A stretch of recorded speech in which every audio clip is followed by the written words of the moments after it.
All right.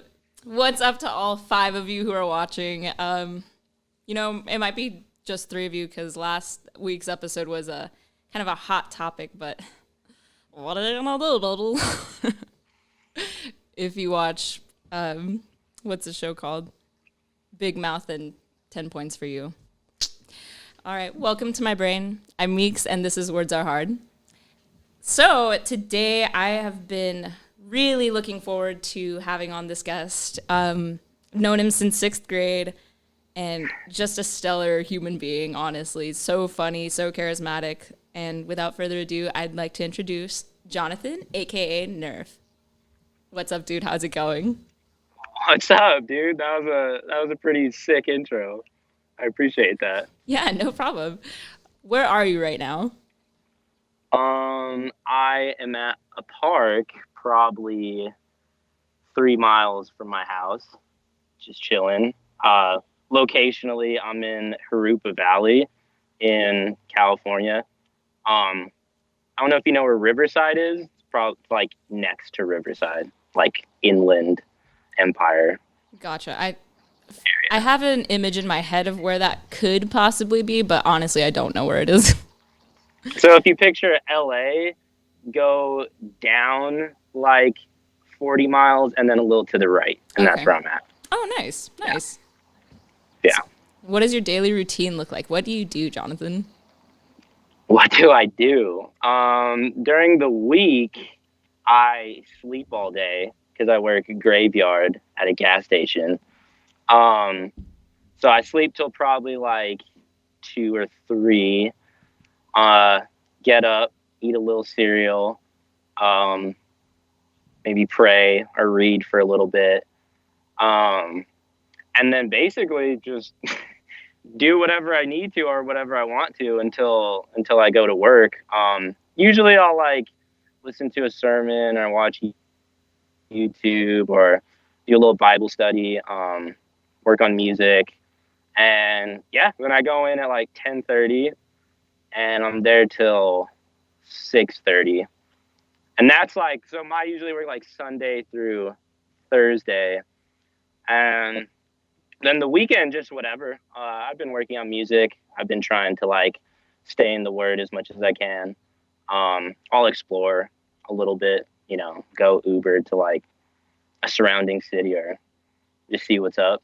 There's not a lot to do now because everything's closed, but do Gotcha. what I can. Gotcha. Californians are like super pissed off about COVID, so like all the malls are still open. So That's like hilarious. yeah, there. If there's any state that's not taking it well, it's California. Dude, I bet you guys have major draconian lockdowns and rules going on right now. I don't like it. I will say that. I don't like it. I mean, honestly, it's like so. Like in New Mexico, they just did the like reset or whatever, and around that time, like all we were doing was like issuing like a curfew. So I personally don't think it's like that bad. Um, but yeah, I don't know. I think Californians love their freedom, rightfully so. So Yeah, definitely. it is. Uh-huh. Well, you said that you get into the word like as your daily routine and I just want to know what that like how did you like first of all, I'm going to backtrack. I'm going to backtrack way far. Do you know how we met, Jonathan? Like do you remember how we met? No, do you remember how we met? Are you I asking me? Yeah, I'm asking you. Do you remember? Cuz I do remember. No, I don't. I don't. So, we met in 6th grade actually. And or Uh-huh. do you remember taking computer graphics? With Mr. Waldrop? Yeah, Mr. Waldrop. I was thinking of his name. I could not for the life of me remember his name. Yeah, Mr. Waldrop.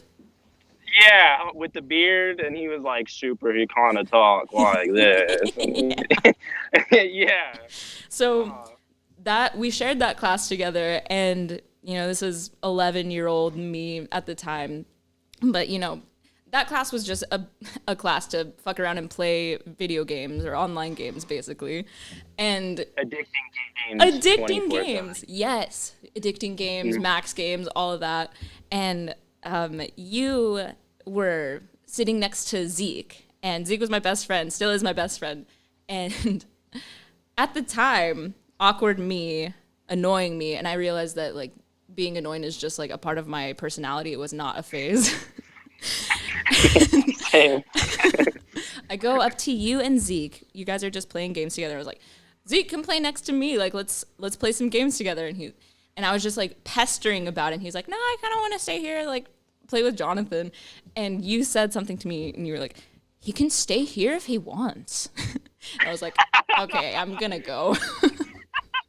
Really? Yeah, I hated you in that moment. I was like, fine.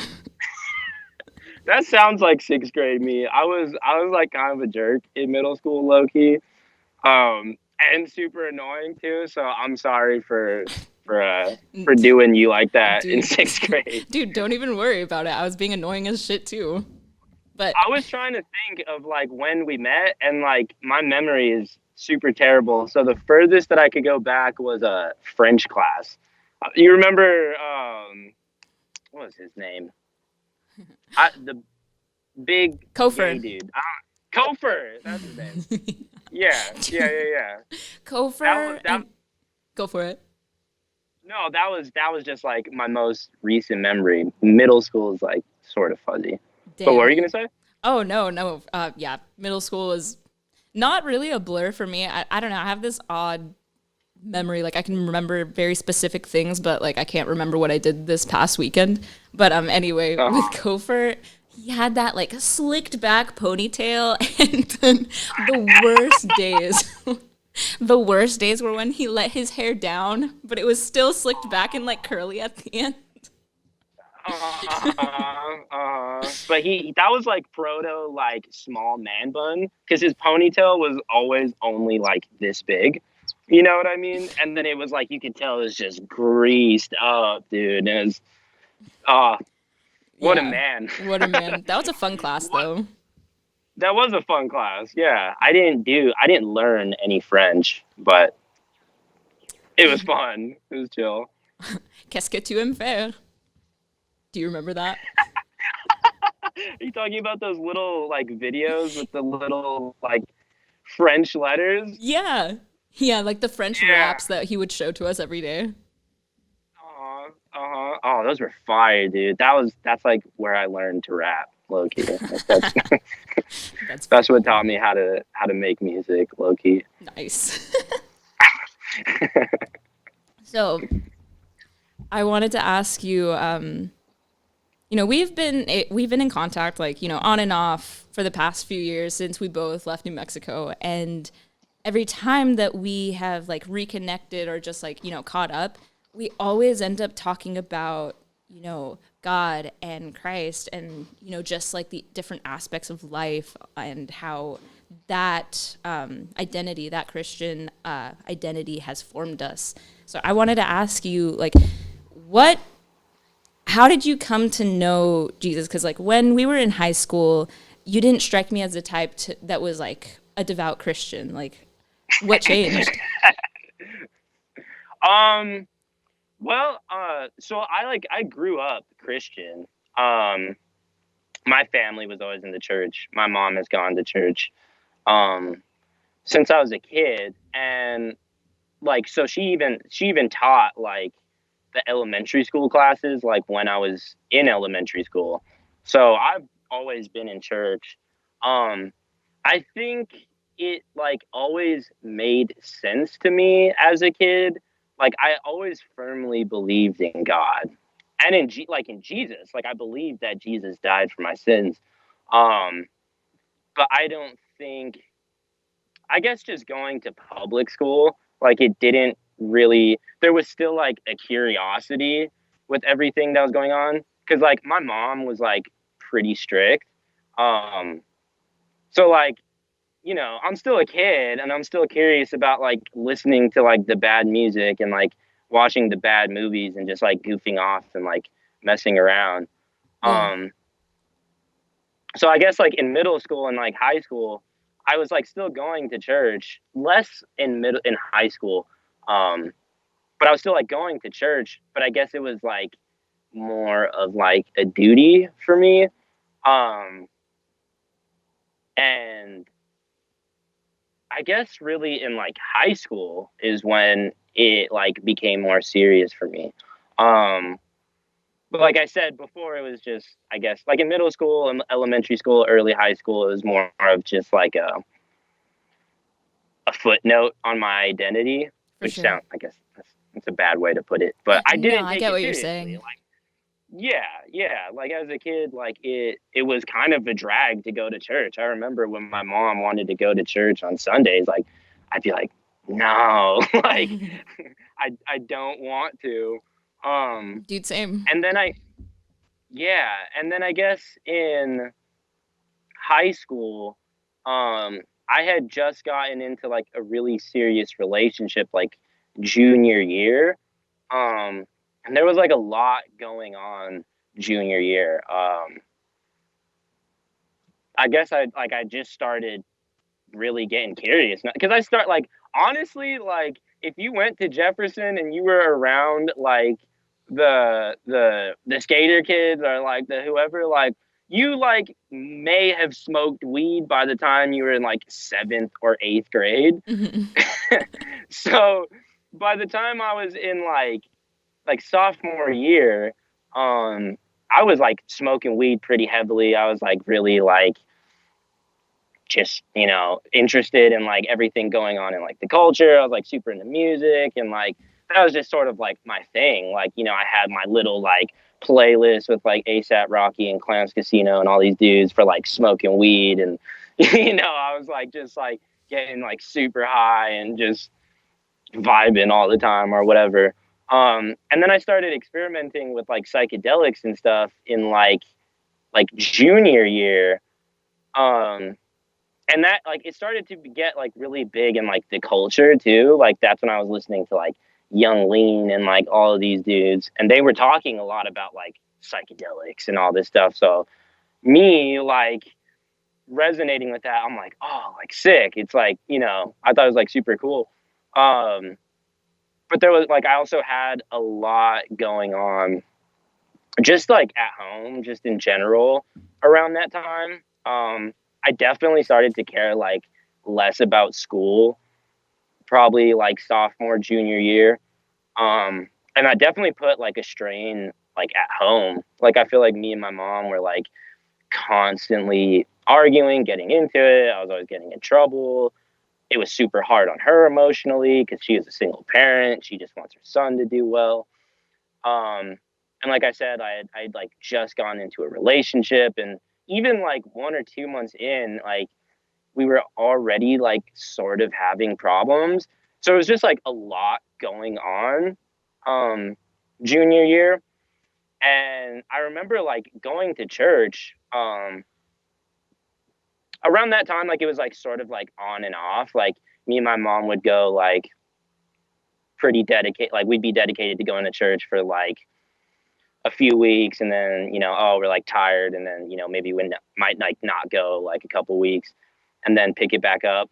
And I distinctly remember like going one time, and I don't remember like what the sermon was about, but I just remember like when it came time for like the altar call, like it like hit me. Like it hit me like it had never hit me before. Like it just wrecked me. And like at that point, like I was like crying, and like I felt like at that point, like I learned like what it meant to be like repentant of your sins. Like at that point, it was like I felt like the physical weight of my sins like lifted from me. Like as I'm repenting, like I felt like Jesus like absolve, like literally like take it off me. And like I was just like emotional. I was like crying. It was like I had never like given my life to Christ like that before.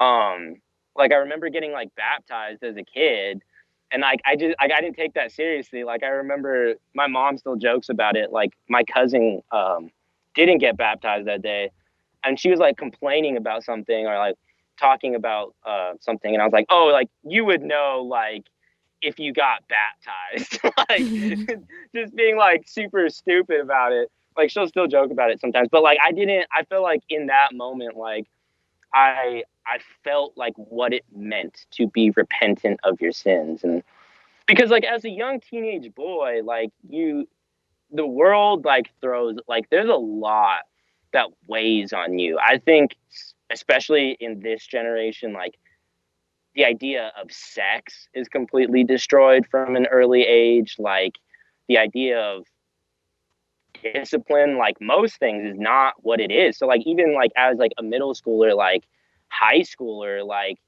I had friends in middle school who already like were watching porn. And then as like a young boy, like that resonates with you, obviously, because you don't know how to control like those emotions. And so it's like all of these things that have been like distorted for me, like as like a young kid, like becoming a teenager, I could feel like the corruption of that. And then it like I could also feel like Jesus taking that off of me. And so I remember like wanting to share that with the person that I was in a relationship with, because like I was like, I want to live for God now. Like I want to have a godly relationship. I want things at home to be different. And the person I was with at that time like wasn't a Christian. Um, so I could tell like it was like it seemed like it was sort of like, oh, like that's cool, like that's good for you, but like I don't really know about that. You know what I mean? Like it Right. seemed like she's like, okay, like, that's your thing, but I'm not, like I could like she wasn't like sold on it. Um and so I feel like after that, and I mean not like that this person was to blame because it was also my own decisions, but like I feel like there wasn't anything to like really facilitate me like growing in Christ at that point. Hmm. Um, my mom didn't like my mom's Christian and she's a strong Christian woman, but like it's not like she was convicted like that, and I wasn't really sharing my convictions with her. So it's like it's not like I could grow from home. I'd never ended up really plugging into like church more, so I didn't have like friends to like sort of like facilitate this. And then the person I'm like falling in love with is like not really clicking with it. So I feel Hmm. like from that point on, um, I just started to drift away again. Like I just started to drift away like more and more and more and more, and just kind of went back to like how I was like living before. Just going back to like smoking weed, doing whatever with my buddies, like getting more like progressively into psychedelics. Um, to the point like there was a point in high school like where I was like doing them like every weekend. I distinctly remember like telling my friend that I felt like psychedelics felt like a cheat code because there was like it was something about them that like felt like it just illuminated you like as a person. You know what I mean? It was like all of the sudden like I was the most like confident. I was the most full of light and fun and like laughter and just like everything, and that's also like the video game world to me, like kind of like getting mixed in, but it got to the point where I felt like it definitely became like an escape. Like it became like a crutch for me in a lot of ways. Gotcha. Um, and I think that only made things like worse, like at home, because like now I'm focused on sort of just playing around every weekend. Um, and so things are getting worse at school. I'm just trying to like do like hang out with my girlfriend all the time, and my mom's having all like basically like losing her mind because I'm not in school. She feels skeptical about this relationship that I mean I was still in school, but I wasn't like engaged in school. um I'm in this relationship that she's like skeptical about, and it was just like causing like a lot of tension, a lot of friction. um and then so that was going into senior year, things were like really starting to like derail, and then like going into college. And then I remember I mean at that point like starting college things were just like falling apart. Like the relationship was probably at its worst. Like things at home were at its worst. Like it was all just not going smoothly. And like even like going like I like being enrolled at UNM and starting there, like I just wasn't engaged like at all. So I like barely finished like that first semester of college. And then that summer, like things just started to like completely fall apart. So it was at the point like where me and my mom were like, she had kicked me out a couple times. Like I was staying with my friend. Um, this relationship is falling apart. And like, so like my grandma and my aunt like have always like wanted to be a part. Like I'm not like super like tight with my dad, but my grandma and my aunt on that side are always like have always been a I've always wanted to be like super close to me. Like we haven't always had the best of a relationship, but like they've always been wanted to be involved in my life. So while things were like sort of starting to derail, um, my grandma had been in contact with me, and she was like, if you ever need somewhere to go, um, you can come stay with us. So like I said, like that summer of my first semester of college, things just completely went off the rails. Um, and it got to the point where I was like staying with my friend, and I had reached out to my grandma and my aunt, and I was like, yeah, like things are going super bad here. Like it'd be cool if I could come stay with you guys. So like that was like the plan. Like I was getting ready to go stay with them like in the next couple weeks. This is like around my birthday, like in like July. Okay. And things were, like I said, like this relationship that I was in was just falling apart, and it was like really like kind of tearing at me as a person. And it there was like a week before I left where we were really like going back and forth and back and forth and back and forth, like breaking up and then like staying and then getting back together, like every night. And then it got to the point where like I was just kind of like tired, and I was like, we don't have to like continue in this relationship.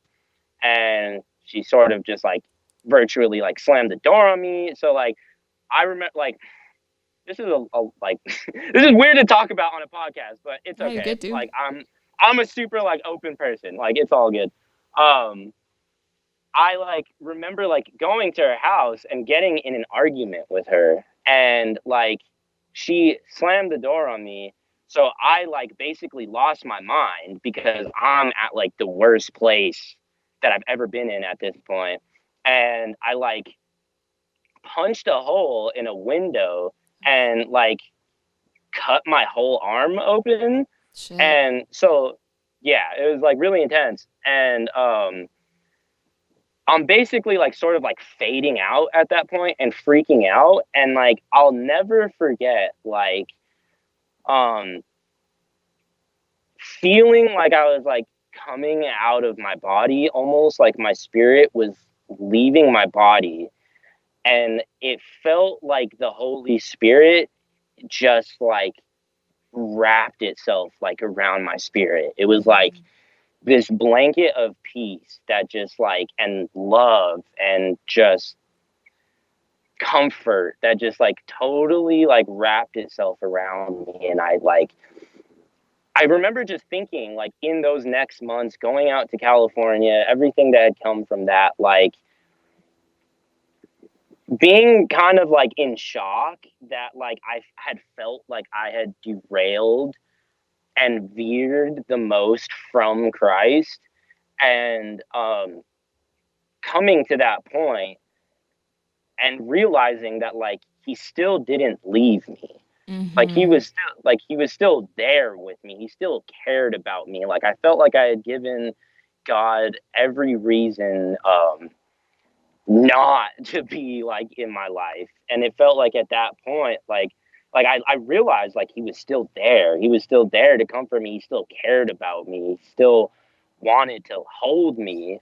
Right. And so really everything after that has sort of been me just like trying to come back to Christ and really like humble myself, I guess, and weed things out of my life, get sin out of my life, do what I need to do so that I can follow him like a disciple that I want to be, because just knowing that he's been so faithful to me, you know what Right. I mean? Right. In like the So most unusual circumstances, I feel no, I truly feel like in those kind of circumstances, that's when God appears to you the most, when you feel so barren and like empty, and you just can feel the I don't know, it's such an that's a powerful and spiritual experience, dude. Like seriously, like I felt that. I've had similar experiences like that, and I just feel like when you are at your lowest in those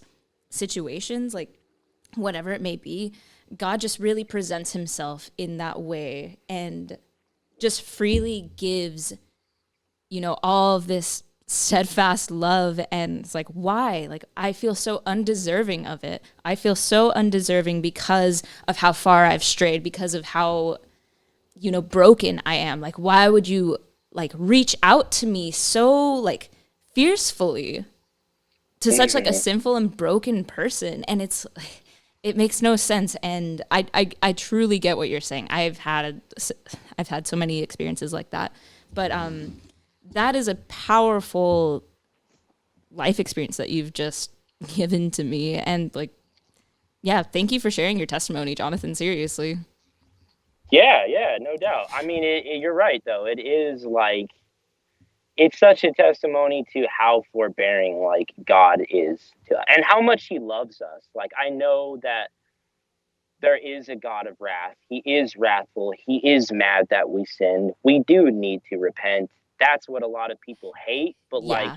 a lot of people truly don't know like how much he loves all of us, how much he truly deeply loves his like creation, Mm-hmm. and how much he'll go to the ends of the earth to when we stray and veer out here to pluck us back and put us right there. You know, it's he's so long suffering, like so much more than we can imagine. I think it's interesting that Paul talks about how like he compares like the slack that people count of each other to like the long suffering of God. You Right. know, because it's like when you measure God in your own mind, you know, you would think that he would be just like us, and that is how we treat people. We are so quick to like the second that someone does anything you don't like, it's like demerit, like, you know Yeah, what I dude. mean? Yeah, dude. And especially now, it's kind of romanticized and like glorified that way of. Sorry, I'm just aware that I can see myself. So, anyways, this sentiment of just glorifying cutting people out of your life the second that they wrong you, and it's like, where is like. Do I feel like people do not have a good concept of like what grace is, like truly, like I don't know, maybe that maybe I'm biased. I know I'm biased, but once you really start to follow the Lord and follow Christ and follow that narrow path, you start to understand the concept of grace more fully, like cuz we're not perfect, Jonathan. You and I are not perfect. Just because we're Christians, we are no like more righteous than another person. Like we're still sinful human beings. And I think what I'm trying to get at is oh no, I lost my train of thought. No, I mean, you make a really good point though, because Jesus talked, like someone asked Jesus, like, how much do you forgive someone? Like, how much should I forgive my brother? Like 70 or 70 times? And he's like, he basically says, how many times has God forgiven you? And it's like, whether you believe in Mm, God or not, we all sin and do bad, like so much more than we like think. You mm, know what I mean? Even yeah. just like walking into somewhere, like the thoughts that you have, like Mm, judging a person. If right. you know what I mean? Like before you even know it, you've already formulated like 20 thoughts, like judging someone and like, you know what I mean? Like crapping on someone. And that's not even to take for granted. Like, that's not even considering all of the times that you sin throughout the day. So it's like, it's not a matter of like, I just think people leave that out Hmm. when they look at like what they see someone else doing. You Right. know what I mean? Yeah. And I think that that's the issue with like, well, I think that's like the difference, like faith versus spirituality. I think that's one of like the big differences is that like as a Christian, and I know a lot of Christians will act like they're not, you are called to examine your own heart. So when you examine your own heart, you see that you are just as capable of evil as anyone else. Mm. You know what I mean? But I think the problem that a lot of people have and get hung up on is that the evil is always abstracted, like outside of you. Like it's never something that could be your own heart. You know what I mean? And I think it like now it's gone to a point where this culture is so perpetuated that I think people are scared to be honest. You know what I mean? Because it's like, and that's another thing the Bible says. It's like, judge not lest you be judged. Right. Um, which a lot of people say, like they'll use that verse to say like, oh, never call out anyone about No, I anything. think But I it's think like, like it means if I'm correct, I think the Greek word in that verse, like judge lest you be judged, judge means condemn rather than judge because you can call people out, you can call people out on their bullshit basically, and that's not you judging them, that's you being like truthful as much as you can. And the difference between judging and condemning someone is like you're a bad person for doing this, basically. That's condemning, and like that I think is where the connotation of judging comes from. You know what I mean? Like, well, and then it's also like judging in accordance to how far you've came as a person. You know what I mean? yeah. That's the thing. Because in that same verse, like Jesus talks, and people always leave it out. Jesus talks about like taking the plank out of your eye before judging the speck Yes. in your brother's eye. You Right. know what I mean? So it's like we're called to judge and reprove and correct out of love, but you can only judge in as much as you've corrected yourself. So I think the problem is that like people will get on Twitter and get on social media and totally condemn and slaughter a person, and we've created this culture. So now no one can really go back and like look at themselves because you have to measure, like you have to judge yourself with the same measurement. And it's like, oh my God, I totally said this person deserves to like die. You know what I mean? So it's like Yeah. now I can't look at myself the same. And it's like, and then I think that creates the problem where people then don't measure, like, because in Christianity, like good, like and evil, like one sin against a holy God is enough to condemn you to hell. So Yeah. the second that you lie or that you steal or that you do anything, that in proportion to the holiness of God is enough to condemn you. So that's why we're called to be humble. But I think without that sort of frame of reference, you have the ability to judge on different scales. So I can look at someone and say, oh, you did this and you did that, and you said something mean about gay people, and you said something, mean about straight people, and you said something mean about black people, and condemn you to hell, and then, and then change the scale for myself. Right, You know right. what I Like we become our own, like we become the arbiter of truth in our own lives. And that's really what I wanted to get to you about is that like a lot of people, well, everyone is selfish. Everyone has pride. We were talking about this the other day. Like pride is in the heart of every man, of every person. And I think that there's this whole wave of just this new age spirituality that, is very postmodernistic where basically people, the individual, become their own gods. Like, here's what I think is right. Here's what I think is wrong. Here's what I think is good for my soul. Here's what is wrong with the world because I say so. You know what I mean? And it's like, how can we be the arbiters of truth if we're not basically the source of all creation? You know what I mean? Like, how can we say what's right and what's wrong unless we know who is right? Like, what exactly is like objectively right? Like, how are we to know what that is unless we know who has cast down the standards of right and wrong? You know what I mean? And I think that's like, I think when there's not a governing authority and you don't look at creation as in like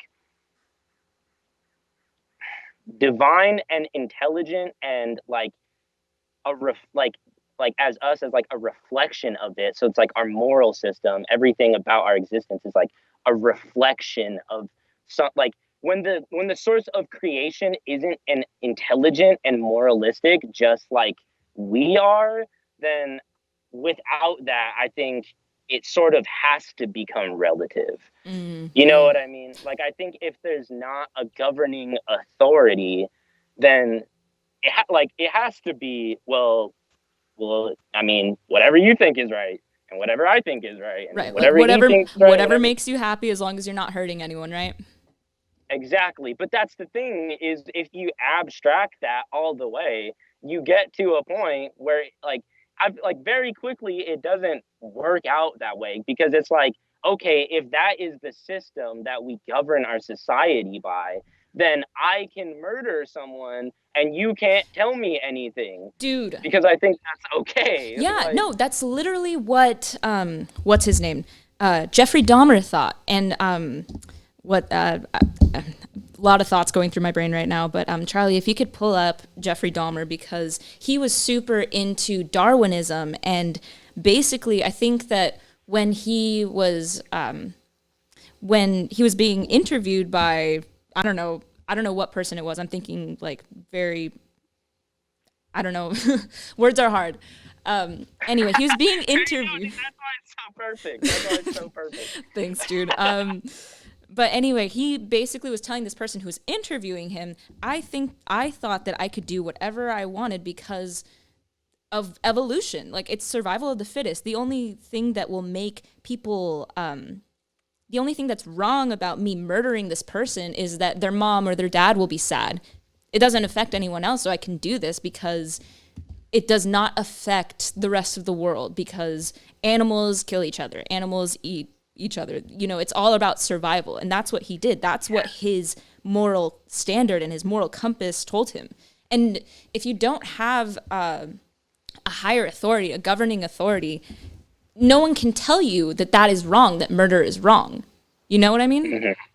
Well, and I see that's another problem, like with starting from everything being a coincidence and there not being a governing authority, is that it all comes down to like I've heard that used so many times, like, well, we're basically just animals, so why not? You know what I mean? And I think like there's like you see a distinct outcome in we're just animals, so why not? Yeah. Versus like we're divinely and intimately and perfect and created in a very specific image with very specific guidelines. Right, right. You know what I mean? You're gonna get a different outcome.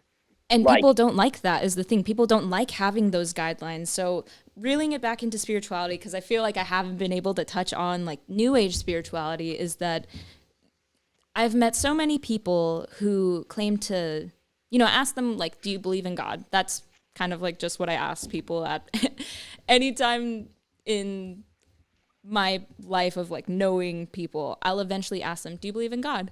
And they say, I'm more spiritual than religious. And I just always wonder, what does that mean? Like, what does that mean to you because of like what we're talking about, like this new postmodern, new age spirituality? Like that could mean so many different things for people. Like spirit, like a spiritual person, like a secular spiritual person can, you know, believe in like the universe and all these other things like manifestation. Like I am basically my own God because I think so. I'm my own God because I say so and because I want to be. I want these things to happen for me and I don't really care about other people. Like this is all for my best interest, if that makes sense. You know what I mean? this might be a crazy take, but I thought about it and I feel like, and without people knowing, I think like this stuff resonates with a lot of people for a reason. But when I look at it, because like if you look at like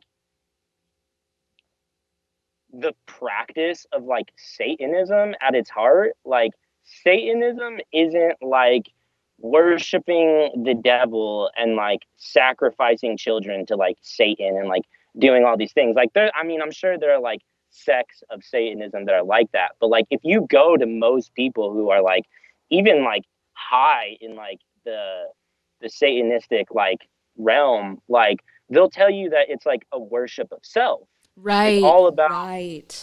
it's all about you worshiping yourself. So I think that's what's so scary to me is that like even just getting on Instagram and you see these spiritual posts and these motivational posts from like that people are, they don't make that connection, but it's all about like yourself and exalting yourself and watching yourself and keeping, you know, everyone's energy away from you. And you know what I mean, have what like exalting, it's like self exaltation. You Mm. know what I mean? It's like that's so ingrained in our culture. It's like it's not crazy to think like that. I feel like, I mean, really, that's like what we're all struggling against. We're all struggling Mm. against humbling ourselves and letting ourselves being a sacrifice to the world, being an example of love to the world. So I think the problem is that like a lot of new age spirituality starts with you with just the self exaltation of yourself. Yeah, and You know what taking I what it like taking everything that this world has to offer, like emphasis on world. You know, I can take things from like Buddhism, I can take things from Hinduism, I can take things from all of these different aspects of life or lifestyles or religions and incorporate that into my spirituality because I see that as like fitting for myself. Like I want to practice meditation, I want to practice opening my chakras, and I actually was into that like about 2 years ago because I don't know, I don't know where I was in life. I was kind of It's sad at the weird. It's time. like interesting though. It's I think when you're a spiritual person too, even if you have like a Christ foundation, it's interesting. I feel like it's more interesting to people who are spiritually inclined. You know Mm, what I mean? So yeah. I understand you getting into it. I think people who think like from a materialist perspective and everything's rationality and science, it doesn't make sense. But if you have a sort of sense of like spiritual inclination, like it's interesting. You know what I mean? Like you see something there that has some sense of power. You Yeah. know what I mean? Yeah, definitely. And the difference too between that, like, what do people still, I have to ask, like, what do people mean by, you know, you're spiritual? Like, uh, Charlie, can you look up the definition of spirituality? That's an interesting. I don't know the definition of I spirituality. wrote it down this morning. So, the definition of spirituality is the quality of being concerned with the human spirit or soul as opposed to material or physical things. And I know a lot of people like are spiritual in that sense, and like that's a valid, you know, perspective that people can have about themselves. Like, yeah, a lot of people know that we're more than just like flesh and bones. We are souls roaming this world, and a lot of people, a lot of like new age people think that, or new age philosophy is about, you know, just souls having a human experience, you know? And Hmm. the definition of faith, if you can look that up, Charlie, is and it's the second definition of faith is strong belief in God or in the doctrines of a religion based on spiritual apprehension rather than proof. And so Mm. there's the commonality between faith and spirituality. You know, if you have faith, you also have spirituality. But if you have spirituality, you don't necessarily have faith in something. Hmm. Hmm.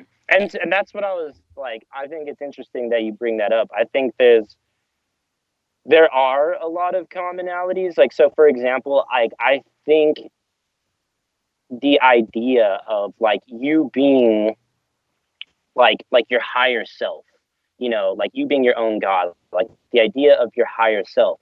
I I feel like there's like Paul talks in the Bible so much about like you being reborn, but like still connected to your old self. You know Yeah. what I mean?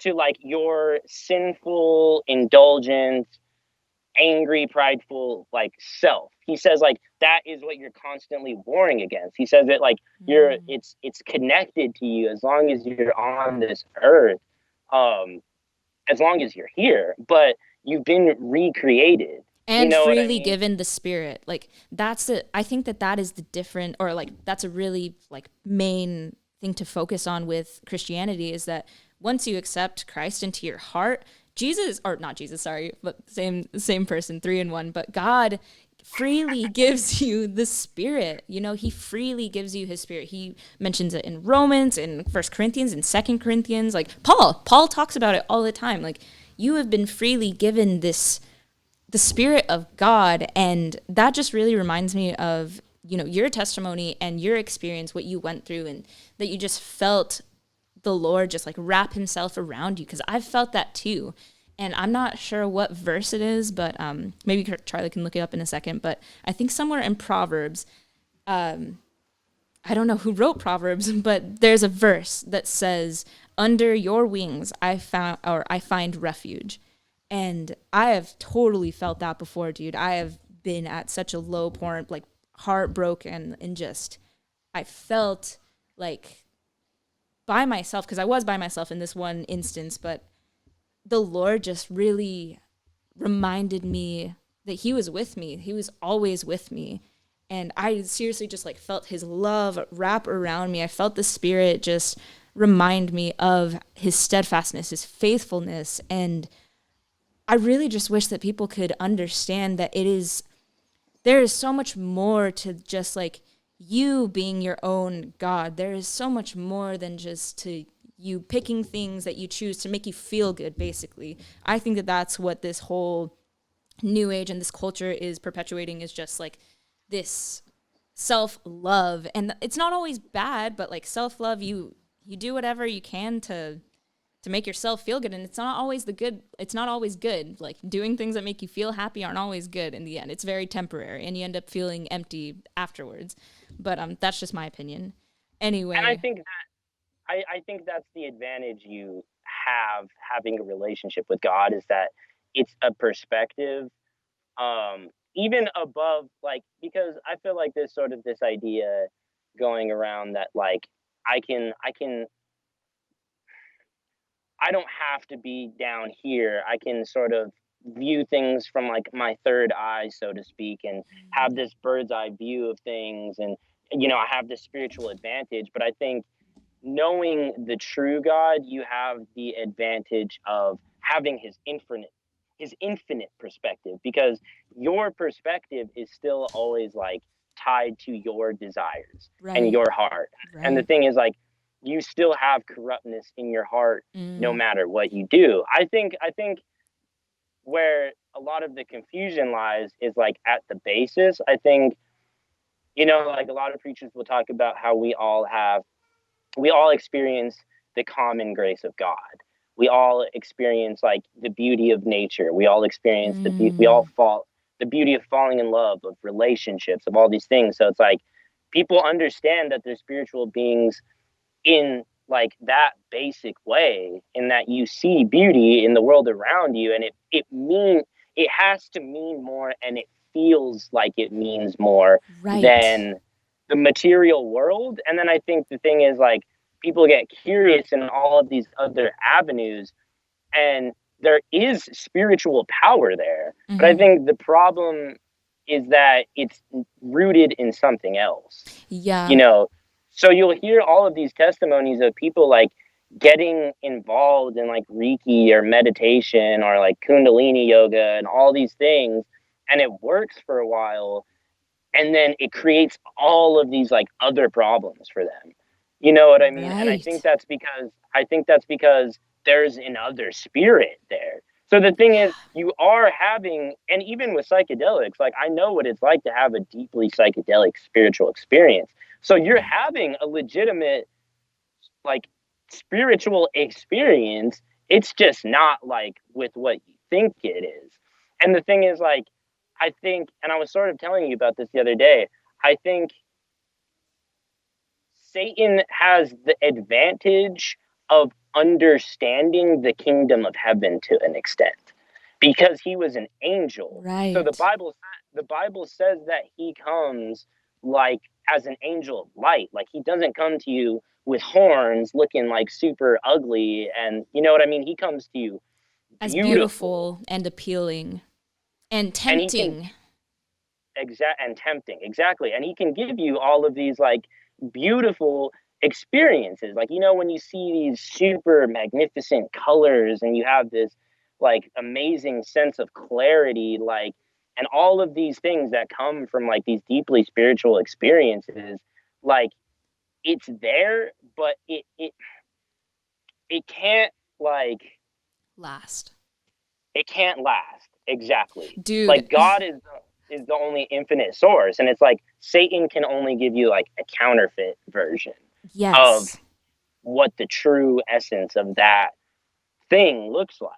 You know Mm-hmm. what I mean? Yeah, no, that's a really interesting take. And I completely agree with you. That actually reminds me and makes me wonder if, when in Luke 4, and I think in Matthew 4 too, when Jesus is tempted 3 times, and at the end of like the third temptation being Satan taking Jesus onto the mountain and showing him, like, if you just worship me, you can have everything in this world. All you have to do is just worship me. And I wonder if, like, he basically took Jesus on like some major acid trip and was like, here, you can have this. And Jesus is just like, nah, fam, like, there's so much better and you're whack. He drank some milk. He like drank some milk and like killed the trip. He's like, nah. He's like, this is fake. He's like, this ain't it. No, but seriously, that's a really interesting take, Jonathan. And I completely agree with you. And it's just so, I just wish, and I think this all the time, I just wish that people would be able to understand the concept of grace more because, wow, it just really fills my heart and my spirit to know that as much as I'm going to fail in this life, as much as I'm going to sin, and I hate when I stumble. I hate when I stumble. And I think that everyone does. But as much as I stumble, the Lord is there to call me blameless and to show me and just remind me how loved I am. Now, that doesn't mean that we continue to sin. We have to like stray away from our temptations. That doesn't mean that we're going to be perfect though. And anyway, so many thoughts, but it is just a beautiful reminder that no matter what we do in this life, as if we accept Christ into our hearts, know that he's Lord and that we are cleansed of all our sins, that everything in this life is just much more free. Like, you have so much more freedom. And it's kind of contradictory to today's culture because, there are limitations to Christianity. Limitations, like you can't do certain things. God commands you to abstain from premarital sex. He calls us to be sober minded. He calls us to be all these other things, like, stray away from this because he knows that if we indulge in these things that he calls imperfect, because they are, it makes us feel empty. It truly does. Like, no matter what you say, like, no matter how much you say, like, oh yeah, I enjoy sex. Okay, cool, it's temporary. But you can't feel like that all the time. And, you like drugs. Okay, cool. You see, like, people who get addicted to it, like, just need that. They need something to sustain them because they long for eternity is the thing. Like, we all long for eternity in our hearts. And so we look to all these things of the world, which Satan kind of governs and makes us feel empty. And it's fleeting. And it's fleeting. Fleeting. Yeah.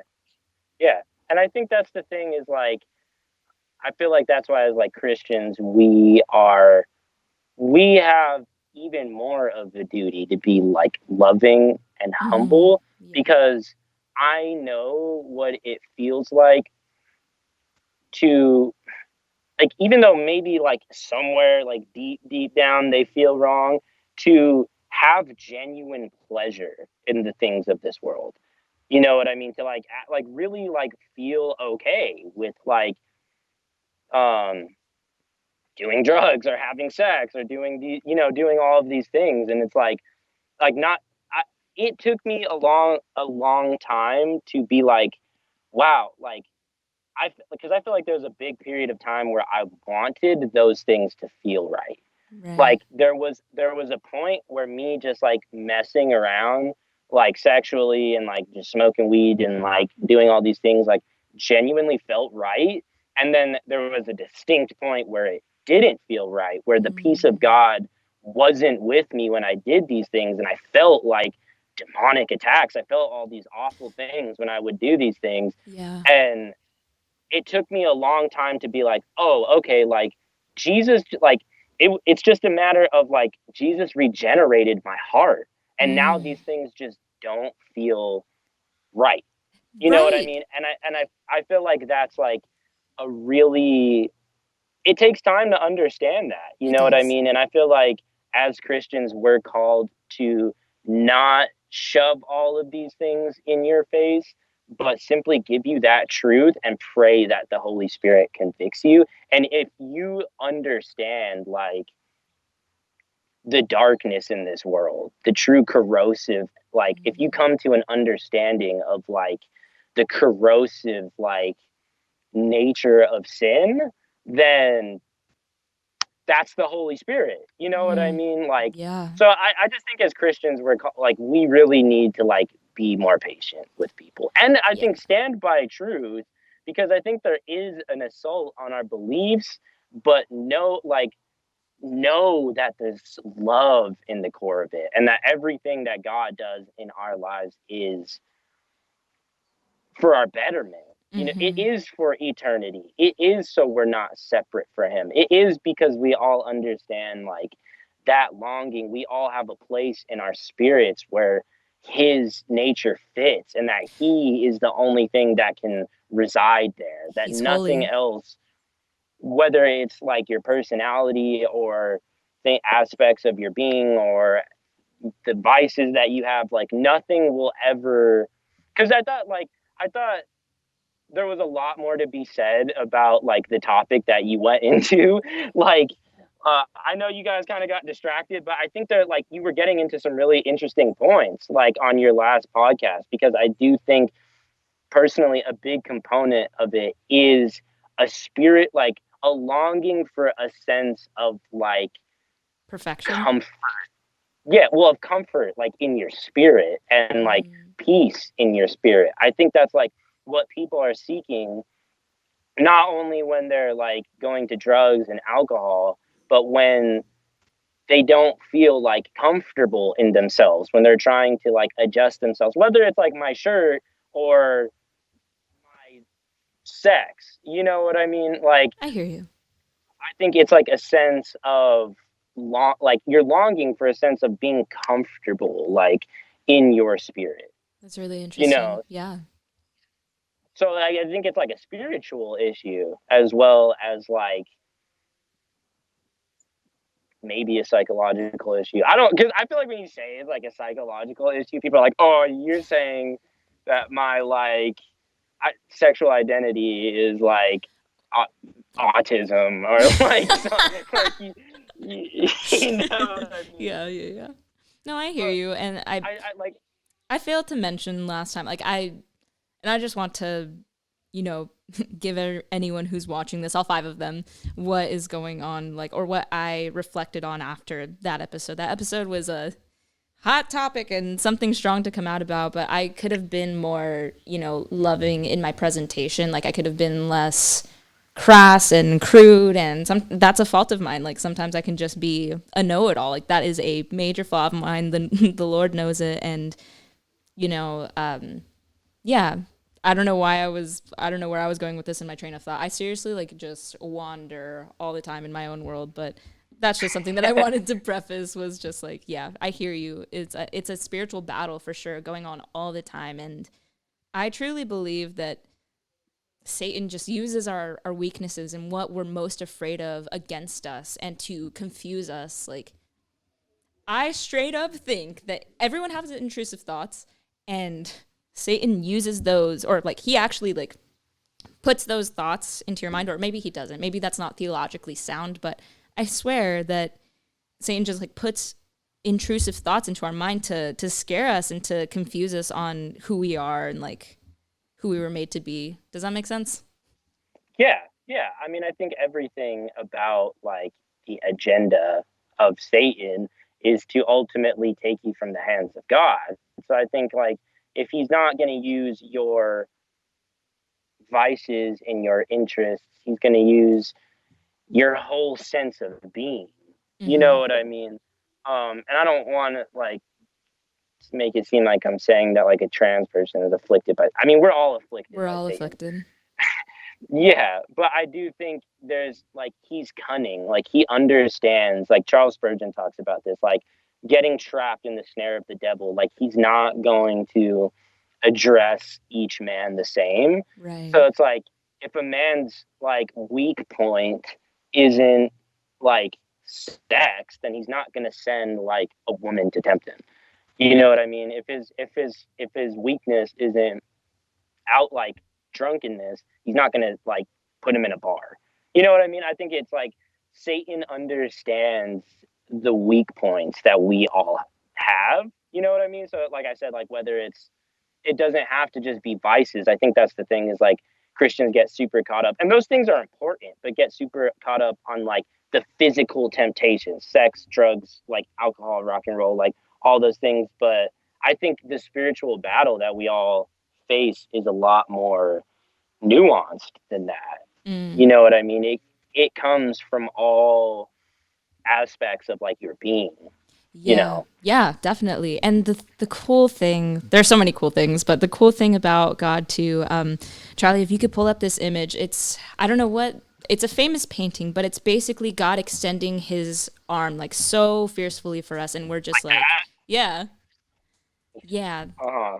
Uh-huh. And let's That's what see. it feels like. It That's what it feels is. like. Yep. Like I never noticed it before too. Like he is just like there's this lyrics there are these lyrics that Lauren Daigle says in her song Rescue, and it's like it says, I will send out an army to find you in the middle of the darkest fight. And that just reminds me of this painting here where God is just like reaching out for us and is because he loves us so much and is willing to do anything to get to our hearts. Like he just wants our hearts, and that's not like a bad thing. Like we are made in his image, we're his children, and he just really wants us to know how much he loves us. And we're just like, because of our sin, because of the fall, we're like, yeah, we'll see what God has for me. Like I'm more concerned with myself than I am with God. Mm-hmm. But it's Mm-hmm. And beautiful the thing to is, like, go for it. we are lost. Like, we don't know what we're doing, and we don't understand how, like I said, like how corrosive, like our sin is. Like I feel like God sort of gets the rap of like the super lame, like uncool parent, like who doesn't let you do anything and is like super strict and all the kids are having fun. But like meanwhile, like you go and do the things that like the kids are like having fun with and you learn that like they ruin people's lives. Like God is like making an all out effort. And the thing is like if you don't want him to, he won't. But if you want him to, he will make all of the effort to remove you from the things that kill you. You know what I mean? Because the wages of sin is truly death. And Yeah. that's the scariest thing to me is that like hell like isn't like just fire and brimstone. Like it's being separated from everything that makes this world beautiful. Because Mm. everything that makes this world beautiful is the grace of God.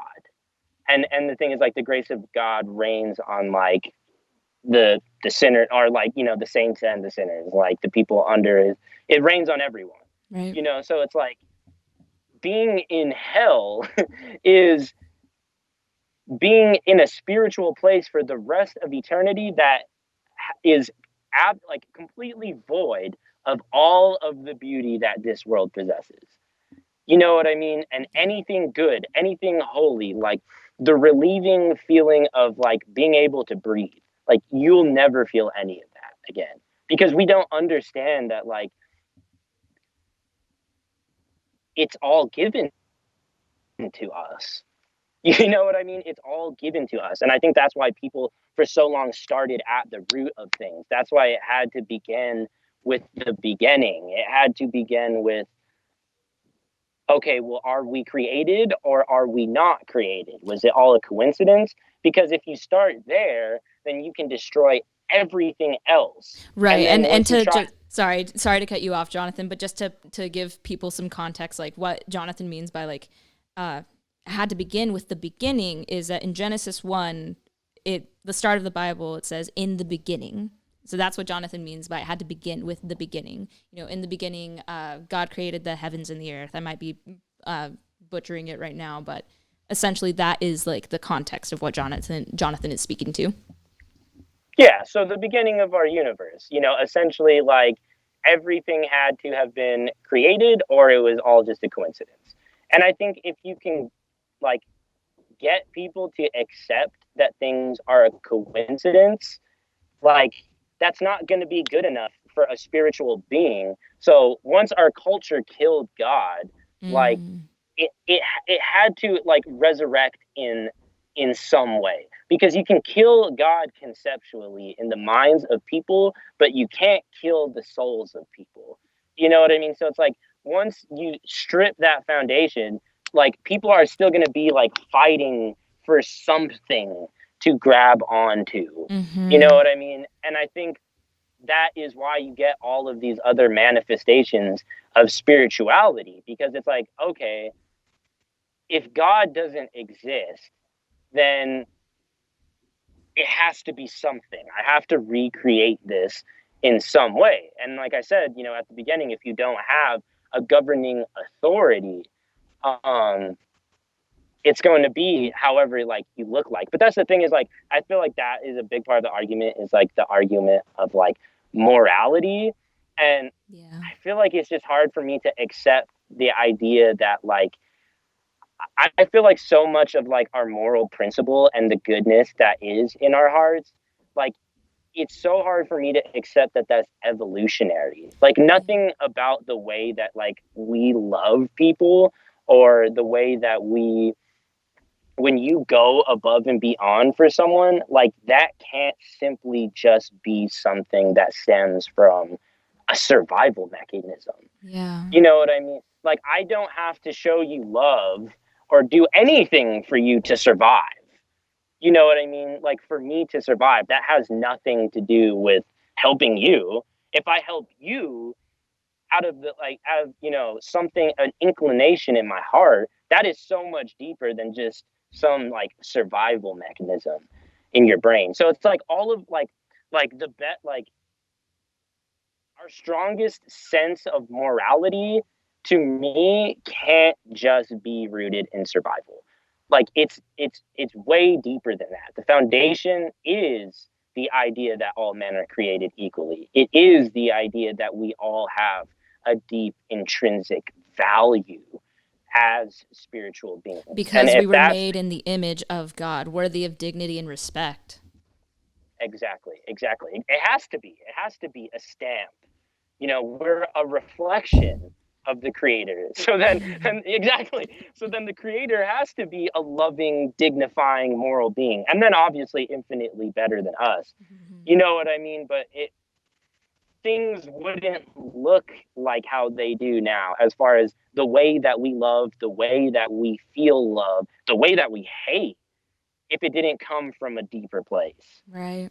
You know what I mean? But like I said, if you can take that out of the equation, then you can reconstruct it however you want to, which is that like postmodernist um, reflection of things, in as much as like it's all relative. There's no governing. It's just based like on person to person. You Right. know. Right. Well, Jonathan, I think that's a good place to end this. But thanks so much for coming on to the podcast and just like really reaching out to me to be on this. I've been wanting to have this conversation with you, like in this kind of like depth for so long, literally years. Like I feel like when we reached out to each other, throughout the years, I just wanted to keep talking to you about this topic because I could talk about this forever. Honestly, I could talk about this forever. But yeah, I just think that you're the perfect person to talk about this with. That's so cool how similar our lives are and our walks are. And yeah, no, I appreciate you reaching out. Yeah, no, I'm glad you had me on, dude. I'm glad you're like open to it, because you're right. We have been chopping it up about this for a while, and I think it's like we've been affected in the same way. So the perfect timing. I'm glad you wanted to have me on, and you gave me this platform for me to rant a little Yeah, bit, and that you're definitely. doing all of this. I think it's super cool that you're like taking a step to be like to speak from your perspective. I think you have the most like your perspective is like punk now. You know what I mean? Like this, we have like the rebellious like perspective. So That's true. Well, kudos to you, thanks, bro. Yeah, dude. yeah. Where can people follow you on social media and on like your music platform? You make music. So I'm actually retiring from music after this year, but if you What? want, I'm making one. I know I just like dropped that on your podcast. But I'm releasing one more project. So if you want, if anyone cares to stay up to date with that, you can follow my Instagram, which is human nerf, like human NERF, or my SoundCloud, which is just nerf humans. Or I don't have a Twitter anymore. Twitter's Don't add me literally on Facebook. meth. I hate Twitter, dude. Twitter is like the worst now. It's like a landfill. It's just like a cesspool of like people's like crappiest thoughts. Like I can't be on Twitter Dude, like anymore. who's But more yeah, righteous to anyway, that's neither here nor there. Twitter's meth, get off Twitter, be a real human, please. delete your Twitter if you care about your mental health. But yeah, if anyone cares to follow me, Instagram, SoundCloud. Like I said, I'm releasing one more musical project, and then I'm done after that. So if you want to hear that or any of the other music that I've made in the past, Instagram. Dope. Dope. All right, we're just gonna pull up your SoundCloud right here now, just so that people can see. Oh jeez. Oh That's a jeez. sick background that you have, honestly. Is it like the white and gray one with the geometric? Yeah, very, very abstract. I love it. I dig it. So some dude actually had like that's like a structure in front of some like back in like in Albuquerque in front of some dude's house. Hmm. So I basically just like took a picture of it and then like changed all of like the balance and like exposures. It looks sick It though, does huh? look sick. Also, your shirt is sick. And I meant to say this earlier. Your hair is beautiful, Jonathan. I love it. Like, I love that you've grown it out. Like, it is, no, seriously. Like, you look dope, dude. Do you like it? Because I was like kind of debating like getting a haircut. I was like, I don't know if I'm feeling it. It's kind of a lot to manage. No, I love Like, it. I genuinely love it. okay, then all right. I might keep the luscious curls. Thank you, dude. Yeah, I no problem. appreciate that a No lot. problem. Take it easy, Jonathan. Yeah, you too. All right, bye. Thanks, Charlie.